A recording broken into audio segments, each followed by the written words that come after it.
Meus amigos e amigas, como nós anunciamos, queremos fazer aqui uma reflexão, uma live, sobre o grande Papa Bento XVI.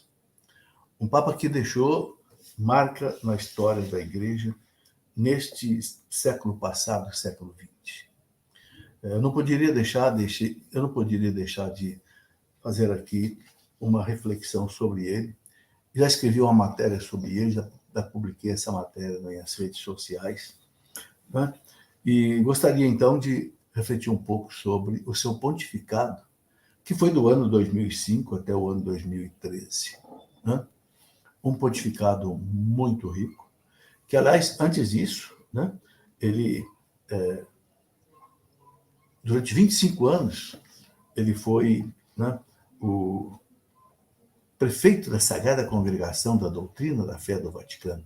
A gente sabe que a Sagrada Congregação da Fé do Vaticano é a congregação mais importante, aquela congregação que protege, né, exatamente a fé católica, a sã doutrina da fé. Não permite que a fé católica seja desvirtuada. É claro que é uma atividade muito difícil, ele tem que chamar muitas vezes teólogos ali que discordam da doutrina da igreja, como teve que chamar, por exemplo, Hans King, teve que chamar Leonardo Boff, né? E, infelizmente, esses teólogos não aceitaram, né, as colocações dele e acabaram até, de certa forma, se separando da igreja. Eu tenho uma dívida muito grande com o Papa Bento XVI, porque ele me deu um título, né, de Cavaleiro da Ordem de São Gregório Magno, algo que realmente não mereço, né? Mas como eu venho da igreja, a gente tem que aceitar. Eu não gosto muito de homenagem, não, porque toda a glória deve ser dada somente a Deus. Mas quando vem da igreja, a gente tem que aceitar. Porque aquilo que a igreja liga aqui na terra, a gente sabe que Deus liga no céu. Então, eu me alegro muito. Tenho aqui até o diploma que eu recebi lá do Vaticano, que eu vou mostrar a vocês, né? Aqui, Benedictus, né? Está escrito tudo em latim, não dá para ver muito bem, mas eu quero apenas ler aqui para vocês. Benedictus XVI, Pontífice Máximo, né? Confere a Philippum Rinaldum Queiroz de Aquino, né, da Diocese de Lorena, o título de Cavaleiro da Ordem de São Gregório Magno. Isso foi no dia 6 de fevereiro de 2012, exatamente o ano em que a minha esposa faleceu, né? No ano 2012, ou seja, já tem 10 anos. Deus sabe por que né, ele alterna para a gente as alegrias e as tristezas. Né? Eu tive, pelo menos, a alegria de ver a minha esposa participar comigo na Canção Nova, numa missa que foi celebrada pelo nosso bispo Dom Benedito Beni, quando me foi entregue a espada de cavaleiro e também, né, essas homenagens todas, ela pôde estar presente. Mas, infelizmente, no mesmo ano, ela veio a falecer. Mas fica aí, né, essa lembrança aí do Papa Bento XVI.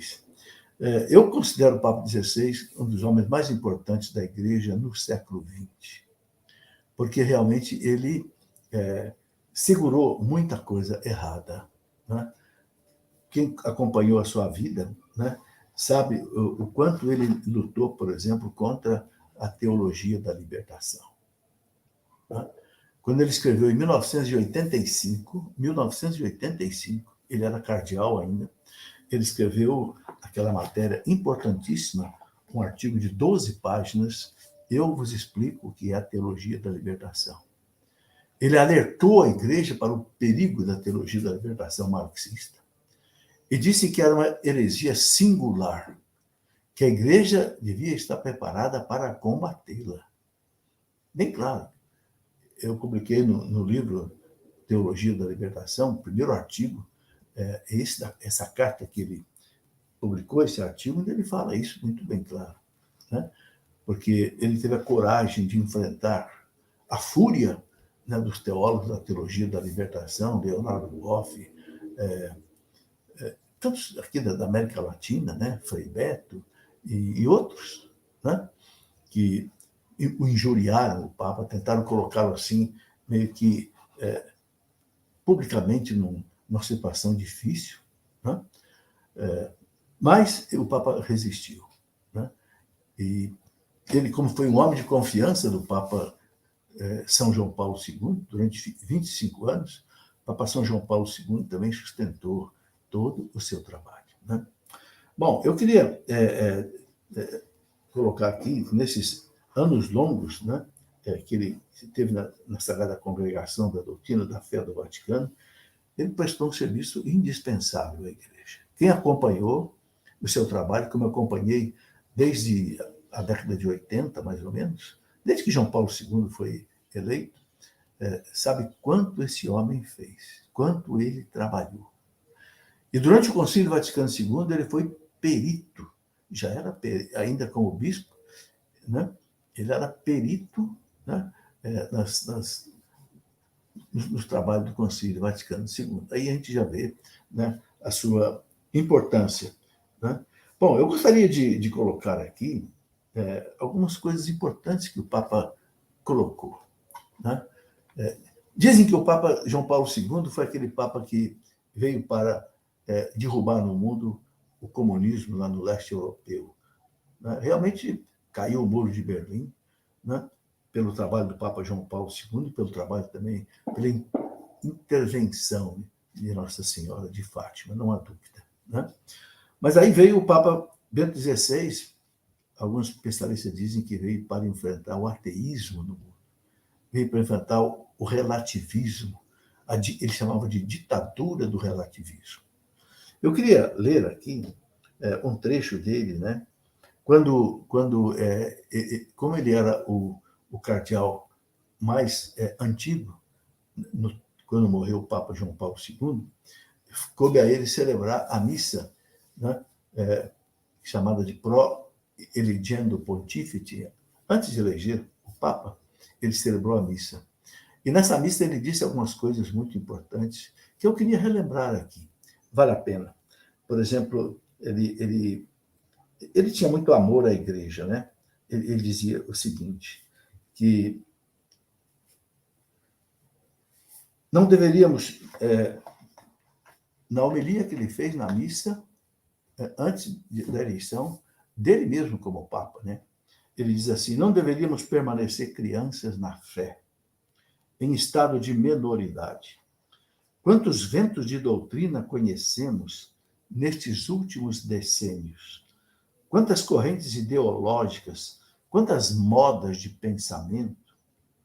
A pequena barca do pensamento de muitos cristãos não raramente foi agitada por essas ondas, lançada de um extremo ao outro, do marxismo ao liberalismo, até a libertinagem, do coletivismo ao individualismo radical, do ateísmo a um vago misticismo religioso, do agnosticismo ao sincretismo e por aí adiante. O Papa colocou o dedo nas feridas do nosso tempo. Eu vou recordar o que ele fala aqui, né? A pequena barca do pensamento de muitos cristãos não raramente foi agitada por estas ondas. Marxismo e liberalismo. Marxismo comunista, né? O liberalismo que aceita tudo, né? Até a libertinagem, o abuso da liberdade. Do coletivismo socialista, né? Ao individualismo radical, do egoísmo, de muitos que só pensam em si, do ateísmo a um vago misticismo religioso, um misticismo religioso que não tem fundamento, do agnosticismo, daqueles que não acreditam em Deus, ao sincretismo religioso, que mistura, né, as religiões, e por aí adiante, mais coisas vão acontecendo. Todos os dias, ele diz, surgem, isso no discurso que ele fez na missa antes de eleger o Papa, que ele foi eleito, né? Todos os dias surgem novas seitas e realiza-se aquilo que disse São Paulo, né? Sob a astúcia que tende a levar ao erro. Ter uma fé clara, segundo o credo da Igreja, é com frequência classificado de fundamentalismo. Isso aqui é muito importante. Ter uma fé clara, segundo o credo da igreja, é com frequência classificado como fundamentalismo, como radicalismo. Se você reza na cartilha da igreja, no credo, você é fundamentalista, você é radicalista. E você está falando para os cardeais, que o elegeram, né, depois. E ele continua, né? Ele diz assim que o relativismo, isto é, deixar-se levar aqui e além por qualquer vento de doutrina, o relativismo, né, parece ser a única atitude ao nível dos tempos de hoje. Parece ser a única atitude ao nível dos tempos de hoje. Vai se constituindo uma ditadura do relativismo. Vai sendo imposto, né? Não pelas armas, mas pela cultura. Ditadura do relativismo, que nada reconhece como definitivo. Não tem nada definitivo. Nem a palavra de Deus, nem os dogmas são mais definitivos. E que deixa como última medida só o próprio eu. Só o que eu penso, o que eu quero é que vale, né? E as suas vontades. Nós, ao contrário, temos outra medida, o Filho de Deus, o verdadeiro homem. É ele a medida do verdadeiro humanismo. Adulta não é uma fé que segue as ondas da moda e a última novidade. Adulta e madura é uma fé profundamente radicada na amizade com Cristo. Essa é a fé madura, verdadeira, adulta. Esta fé adulta devemos amadurecê-la. Para esta fé devemos guiar o rebanho de Cristo. Veja, o Papa deu um grito naquela missa. Não é à toa que ele foi eleito. Os cardeais perceberam que não tinha outro para substituir São João Paulo II. Ele continua, nesta hora, sobretudo, rezamos com insistência ao Senhor, para que depois do grande dom do Papa João Paulo II, nos conceda de novo um pastor, segundo o seu coração, um pastor que nos guie ao conhecimento de Cristo, ao seu amor, à alegria verdadeira. E que coisa impressionante, né? Deus ouviu esse clamor dele e elegeu ele, então, como Papa, né? E, olha, foi pesado, né? Porque ele foi eleito, já tinha o quê? 85 anos de idade. Muito pesado, né? Tanto assim que ele renunciou depois de 7 anos, porque ele disse que não aguentava mais. Imagino, né? Imagino. Alguém carregar todo o peso do pontificado, né? Com a idade que ele já tinha, 85 anos, quando ele renunciou, 86, não aguentava mais. Ele foi eleito com 78. Acho que eu falei errado. Ele foi eleito com 78, renunciou com 85, 86. Muitas pessoas perguntam por que ele renunciou. Bom, primeiro, é lícito renunciar. O Código de Direito Canônico diz que o Papa pode renunciar se ele acha que não tem mais condição física para conduzir a igreja. Né? Houve outros papas que renunciaram. O Papa Ponciano renunciou, né? O Papa Clemente renunciou. Né? Então, ele pôde renunciar também. Entende? E não há que duvidar, ele renunciou porque ele quis renunciar. Muitas pessoas ficam perguntando, houve forças ocultas que derrubaram. Não houve nada. O Papa não aguentava mais, né, carregar a igreja. Né? E nós temos que acreditar e aceitar isso. Uma palavra muito importante do Papa foi sempre sobre a igreja. Né? É impressionante como ele sempre falou da igreja. Né? Eu me lembro que, numa das reflexões que ele fazia na Sexta-feira Santa, que rezava a Via Sacra, lá no Coliseu de Roma, né? Ele disse, numa das sextas-feiras, ele disse assim, não podemos deixar de pensar em quanto sofre Cristo pela sua igreja. Não podemos deixar de pensar em quanto sofre Cristo pela sua igreja. Quantas vezes se abusa do Santo Sacramento, Eucaristia, né? Quantas vezes celebramos apenas nós próprios, sem nos apercebermos dele o Cristo, né? Quantas vezes a sua palavra é deturpada e abusada?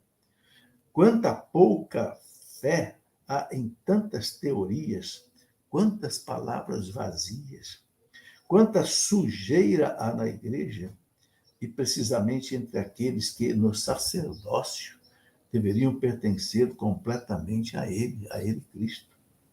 Quanta soberba, quanta autossuficiência. E ele insistia. Muitas vezes a tua igreja, Senhor, parece-nos uma barca na qual entra água por todos os lados. E também no teu campo de grão, vemos mais erva daninha do que grão, ou seja, mais joio do que trigo. A veste e o rosto tão sujos da tua igreja desconcertam-nos. Mas somos nós que os sujamos. Somos nós que te traímos todas as vezes, depois de todas as nossas grandes palavras, os nossos grandes gestos. Tem piedade da tua igreja. Salva e santifica todos nós. Né? Aí, outra colocação muito interessante. Né? Eu gosto de lembrar também uma palavra que ele diz, né, sobre a igreja. Ele fala assim, só na igreja é possível ser cristãos. Só na igreja é possível ser cristão. E não ao lado da igreja. Quem é que fica ao lado da igreja? Aqueles que ficam questionando a igreja, aqueles que ficam criando heresias, criando inverdades. Né? Eu quero lembrar também, meus irmãos, que o Papa Bento XVI foi encarregado pelo Papa João Paulo II de preparar o grande catecismo da Igreja Católica. Ele chefiou um grupo de 12 cardeais e mais 7 bispos coadjuvantes que, durante 6 anos, pegaram o catecismo antigo, que era o catecismo do Papa São Pio V, de 1565, depois do Concílio de Trento, e elaboraram um novo catecismo da Igreja. Uma maravilha. O Papa Bento XVI sempre falava da importância do catecismo da Igreja Católica. Sempre, muitas vezes, ele colocou isto para nós. Né? Bom, uma outra palavra muito importante do Papa Bento XVI, que eu gosto de ressaltar, ele falava muito também da importância dos dogmas da Igreja, principalmente porque muitos questionavam os dogmas da Igreja. Né? O próprio ex-padre Leonardo Boff, naquele livro dele, Igreja, Carisma e Poder, que ele foi chamado lá pelo Papa Bento XVI, pelo cardeal Ratzinger na época, porque ele fala no livro dele que os dogmas não são eternos, não são perenes. Mas como? Se é dogma, como é que pode mudar? Então não é dogma. Então, sobre isso, tem uma palavra muito interessante do Papa, né, que ele diz assim, diante do questionamento dos dogmas por parte de alguns teólogos modernos e vaidosos, né, o Papa disse o seguinte, abre aspas, numa visão subjetiva da teologia, o dogma é muitas vezes considerado como uma camisa de força intolerável, um atentado à liberdade do estudioso, individualmente considerado. Perdeu-se de vista o fato de que a definição dogmática ao contrário, um serviço à verdade. Um dom oferecido aos crentes pela autoridade da igreja querida por Deus. Os dogmas, disse alguém, não são muralhas que nos impedem a visão, mas, ao contrário, são janelas abertas que dão para o infinito. Olha que coisa bonita. O dogma não é uma cadeia, uma grade que te impede. Não, uma muralha que impede você. Não. São janelas abertas para o infinito. O teólogo ele pode pesquisar à vontade, mas ele não pode sair de cima dos dogmas. Quando eu escrevi um livro sobre os dogmas da igreja, eu coloquei na capa um trem sobre os trilhos. Por quê? Porque os trilhos são a segurança do trem. Se o trem deixar os trilhos, acaba a viagem. Assim é o teólogo. Se o teólogo não caminhar em cima dos dogmas da igreja, o credo, que tem 12 dogmas, mais os dogmas sobre a Eucaristia, os dogmas sobre Nossa Senhora, os dogmas sobre o sacro. Se ele caminhar fora dos dogmas, ele se desvia. O trem descarrilha, o trem capota, acaba a viagem. Isso acontece muitas vezes. Por isso que o Papa falou aqui sobre os dogmas. Os dogmas não são muralhas que impedem você enxergar, ao contrário, os dogmas são janelas abertas para o infinito. Vocês estão vendo, gente, como é que o Papa Bento XVI era um homem assim, que amava a igreja, enxergava os perigos que a igreja tinha pela frente e enxergava o futuro. Ele continuou escrevendo, gente, até poucos dias antes de morrer, com 95, 96 anos de idade. Uma coisa impressionante. Eu queria mostrar a vocês aqui, né, alguma coisa que ele deixou para nós, em termos, por exemplo, de livros. Só o que eu tenho de livro deles, que para mim é uma leitura quase que obrigatória, está aqui do meu lado. Eu vou até contar: 1, 2, 3, 4, 5, 6, 7, 8, 9, 10, 11, 12, 13, 14, 15, 16, 17, 18, 19, 20, 21. Só eu aqui na minha casa, em português, né? Sem contar os livros dele publicados em outras línguas. Eu quero mostrar a vocês rapidamente. Você vê o tamanho desse gigante. Aqui está uma introdução ao Espírito da Liturgia. É da editora Paulinas, Papa Bento XVI. Natureza e Missão da Teologia, né? Editora Vozes. Natureza e Missão da Teologia. Para formar almas... Não, esse aqui não é dele. Entrou aqui por engano. Fé, Verdade e Tolerância. Aqui, ó. Fé, Verdade e Tolerância. Né? Los Padres de la Iglesia. Já foi traduzido em português. Os Padres da Igreja. Também dele. O Caminho Pascal. Um livro maravilhoso. Quando ele era cardeal. Da editora Loyola. O Caminho Pascal. A Luz do Mundo. Sal da Terra e Luz do Mundo. Também do Bento XVI. Né? Esse aqui é muito bonito. Ele fala assim: o Papa, a Igreja e os Sinais dos Tempos. Isso aqui foi uma conversa que ele teve com um jornalista alemão, Peter Seewald. Né? Um livro que realmente vale a pena a gente ler. Depois, esse é o Padre da Igreja 2. Né? Esse já em português, dele também. Bento XVI e os jovens. As homilias dele para os jovens. Né? Os Apóstolos, escreveu A Vida dos Apóstolos, né? da editora Planeta. Lembranças da Minha Vida. Então, no final, ele escreve as lembranças da vida dele, Bento XVI. Olhar para Cristo, outro livro dele, né? Da editora Quadrante, Olhar para Cristo. Aprender a Acreditar.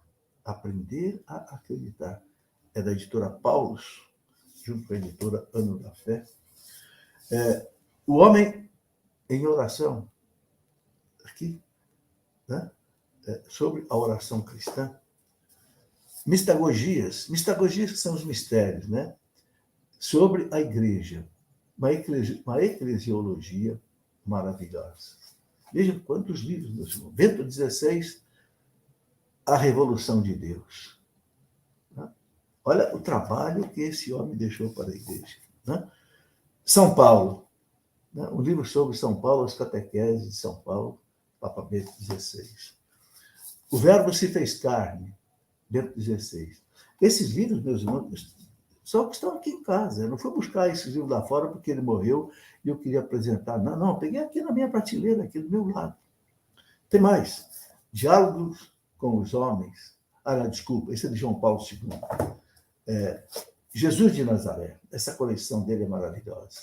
Jesus de Nazaré. Né? O Sal da Terra, da Luz do Mundo, dele também. Né? E tem aqui também, não está aqui do meu lado, mas tem acompanha junto o Jesus de Nazaré, acompanha a infância de Jesus. É outro livro dele. Né? E aqui, esse livro, que vale a pena ler, A Fé de Ratzinger. Né? A teologia do Papa Bento XVI. A fé. Quem quiser conhecer realmente o Papa Bento XVI, a sua profundidade, a sua fé. Então, vocês estão vendo, gente, Que coisa impressionante que esse homem deixou para a igreja. Tem mais vivo ainda, sabe? Tem um outro ali que eu acho que eu vou até pegar, porque esse é um livro muito importante, eu não sei por que eu não trouxe aqui. Só um instantinho.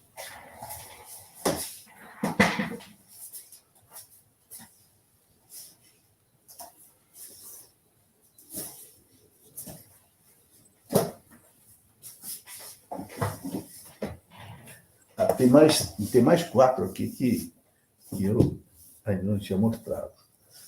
Bento XVI, o Último Testamento. Está aqui.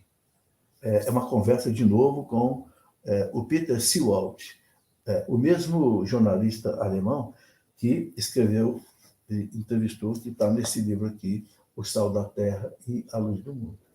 O Peter Seewald é muito bom. Depois tem aqui Deus Existe. Deus Existe, também, de José Ratzinger. Tem aqui A Infância de Jesus. Né? E tem um outro livro que foi publicado em 1985. É engraçado que esse livro sofreu um certo boicote aqui no Brasil por parte de editoras católicas, porque ele falava da teologia da libertação. Eu vou pegar esse livro dele aqui, só um instantinho. Tá? Aqui. Esse livro é maravilhoso. Esse livro foi escrito em 1985. A Fé em Crise.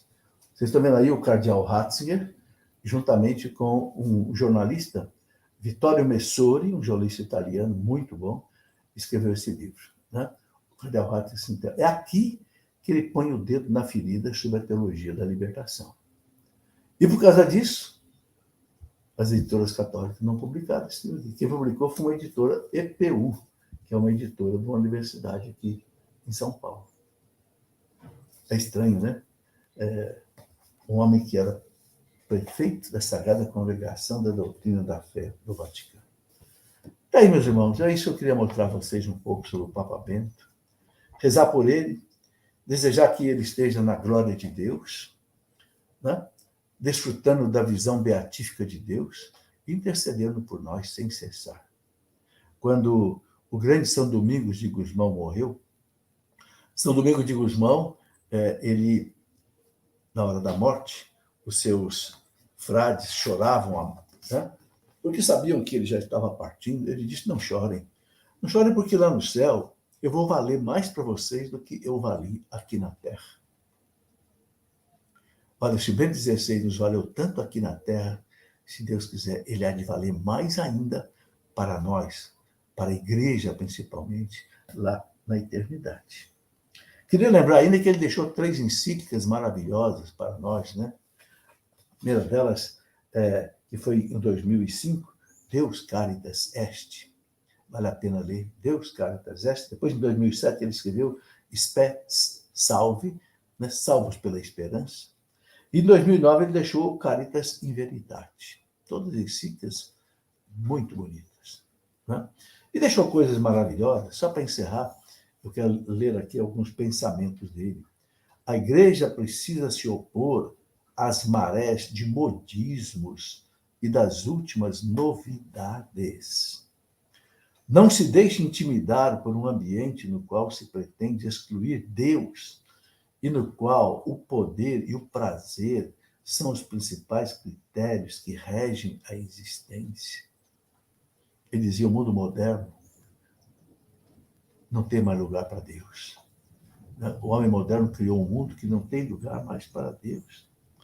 Não tenhais medo de viver e testemunhar a fé nos vários setores da sociedade, nas múltiplas situações da existência humana. Se não existe para o homem uma verdade, ele, no fundo, não pode sequer distinguir entre o bem e o mal. Se não existe a verdade, o homem não sabe mais distinguir entre o bem e o mal. É o relativismo religioso que ele falava tanto. A igreja não é uma comunidade de pessoas perfeitas, mas sim de pecadores, que devem reconhecer-se necessitados do amor de Deus, necessitados de serem purificados pela cruz de nosso Senhor Jesus Cristo. A fiel e generosa disponibilidade dos sacerdotes em escutar as confissões, indica a todos nós como o confessionário pode ser um verdadeiro lugar de santificação. Olha, quero reler essa frase aqui para os sacerdotes. Bento XVI dizendo: a fiel e generosa disponibilidade dos sacerdotes em escutar as confissões indica a todos nós como o confessionário pode ser um verdadeiro lugar de santificação. Lugar de santificação não só para o penitente, mas para o sacerdote. Né? Mas aqui um pensamento dele. Diria que uma igreja que procura ser, acima de tudo, atrativa, já está no caminho errado. Igreja que quer ser atrativa já está no caminho errado. Pois a igreja não trabalha por si, não trabalha para aumentar seus próprios números e, assim, o seu poder. A igreja está a serviço de um outro, a serviço de Deus. Está aí. Fico aqui, meus irmãos. Vamos rezar por ele, vamos oferecer a Deus a nossa oração neste dia e agradecer muito a Deus, né, pela sua vida.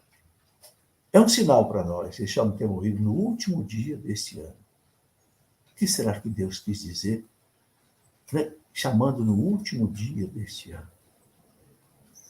Eu tenho um sentimento. Deus o trouxe, Deus o chamou no último dia desse ano para que ele ore por nós nesse ano que vai começar. Ore pela igreja. Vocês sabem que a igreja está passando um ano difícil, principalmente na Alemanha dele. Há um cisma em andamento na Alemanha. Quem sabe Deus o tenha chamado para segurar essa situação. Um grande abraço a todos.